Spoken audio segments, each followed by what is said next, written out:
Yo, what's up? It's Olab Kaluto at isang magandang araw sa inyong lahat mga ka-Olab Kaluto. So for today's video nga pala mga classmate, magluluto tayo ng sinigang sa bayabas na bangus. So nakakuha nga pala tayo sa palengke. So ito nga pala yung ating lulutuin ngayon. At yung bangus nilinisan na nga pala natin dun. Nang sa ganun dire-diretso na tayo magluto mga ka-Olab. So yan na nga, pinrepare na natin at hinugasan lang natin yung ating bangus. Napakalaki nga pala niyan mga classmate. So pag ganito nga na pala ang panahon napakasarap talaga magsabaw.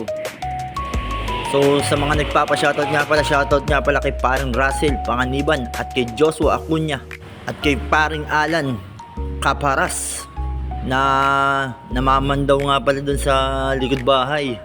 Marami na naman pala nahuhuling tilapia.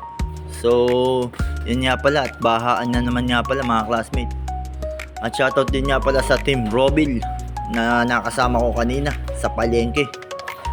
So yan na nga mga classmate, at prepare na natin yung ating mga ingredients na gagamitin. So shoutout din nga pala sa family ko na nakasubaybay lagi. At shoutout din nga pala kay Ate Net Fulgencio na walang sawang sumusubaybay kay Olab Kaluto. Maraming salamat At kung nakapalo ko rin naman mga classmate, please pakishare na lang din ang ating video. So ito na mga classmate, at piprituhin lang muna natin yung ating bangus. Nang sa ganun matanggal natin yung lansa.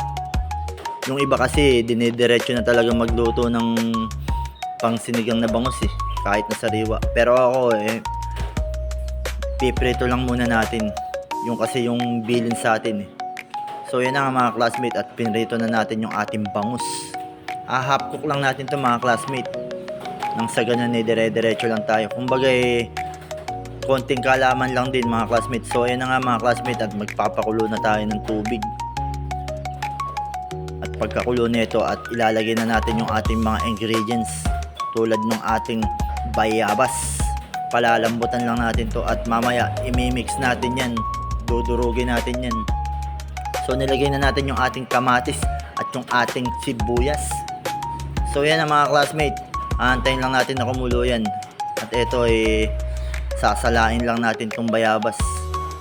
Sasama na natin yung buto mga classmate. Pwede naman yan mga classmate. Depende pa rin sa mga nagluluto yan. So yan na mga classmate, at ginayat-gayat lang natin yan. Minix lang natin yung ating bayabas. So yan mga classmate, aantayin lang natin yan at ilalagay na natin yan. So ayan mga classmate, tataluin lang natin at ilalagay na natin yung ating bangus na pinrito. So ayan mga classmate, at naglagay na tayo ng siling haba.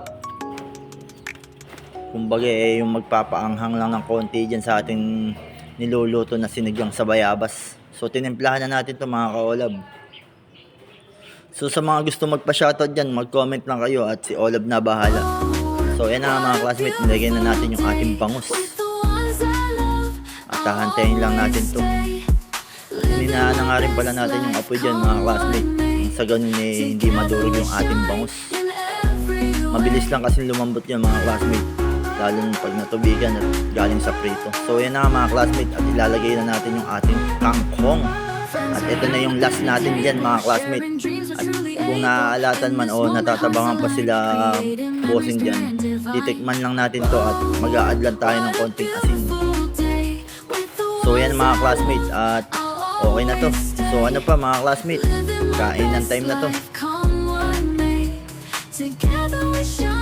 So ito na mga classmates, ang ating sinigang sa bangus na bayabas.